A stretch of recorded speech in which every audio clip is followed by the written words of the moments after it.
ಇವತ್ತು ವೀಕೆಂಡು ಮತ್ತದೇ ಕತೆ 5 ಗಂಟೆಗೆ ಎದ್ದು ಕ್ರಿಕೆಟ್ ಆಡಕ್ ಹೋಗ್ತಿದೀವಿ. ಇವತ್ತೇನಾದ್ರೂ ಚೆನ್ನಾಗ್ ಆಡ್ಲಿಲ್ಲ ಅಂದ್ರೆ ಮನೆಗೆ ಸೇರ್ಸಲ್ಲ. ಒಳ್ಳೆ ಕೆಲಸ, ಬೇರೆಯವ್ರ ಮನೆಗೆ ಹೋಗ್ಬಿಡ್ತೀನಿ.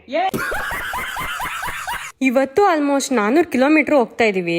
4 ಅವರ್ ಡ್ರೈವ್ ಮಾಡಿ ಕೊನೆಗೂ ಗ್ರೌಂಡ್ ತಲುಪಿದ್ವಿ. ಗ್ಯಾಪ್ ಅಲ್ಲೇ ನಾನ್ ಸ್ವಲ್ಪ ನಿದ್ದೆ ಮಾಡ್ಕೊಂಡೆ. ಇವತ್ತು white ball match, colour Jersey ಹಾಕೊಂಡ್ ರೆಡಿ ಆಗ್ತಿದ್ದಾರೆ. ಎಲ್ಲೋ ಡರ್ಟಿ ಫೆಲೋ. ಕ್ರಿಕೆಟ್ ಬಗ್ಗೆ ತುಂಬಾ ಗೊತ್ತಿಲ್ಲ ಅಂದ್ರು ನಾನೇ RCB ಸಪೋರ್ಟ್ ಮಾಡ್ತೀನಿ. ಇವ್ನು ಎಲ್ಲೋ ಹಾಕೊಂಡಿದ್ದಾನೆ CSK ತರ. ಅಟ್ಲೀಸ್ಟ್ ಪ್ಯಾಂಟ್ ಬ್ಲೂ ಇದೆ ಅಂತ ಸುಮ್ನೆ ಇದೀನಿ, ಇಲ್ಲಾಂದ್ರೆ ಕತೆನೇ ಬೇರೆ ಇರ್ತಿತ್ತು.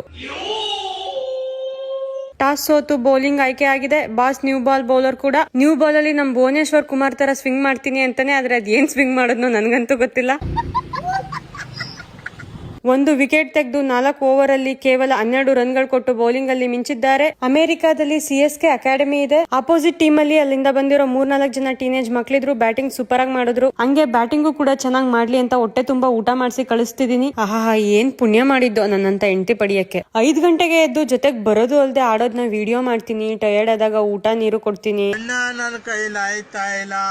ಬ್ಯಾಟಿಂಗ್ ಅಲ್ಲೂ ಟ್ವಿಸ್ಟ್ ಮೇಲೆ ಟ್ವಿಸ್ಟ್. ಚೆನ್ನಾಗಿ ಆಡೋದ್ನೋ ಇಲ್ವೋ ಅಂತ ನೆಕ್ಸ್ಟ್ ಎಪಿಸೋಡ್ ಅಲ್ಲಿ ತೋರಿಸ್ತೀನಿ. ಹಂಗೆ ಫಾಲೋ ಮಾಡೋದನ್ನ ಮರಿಬೇಡಿ.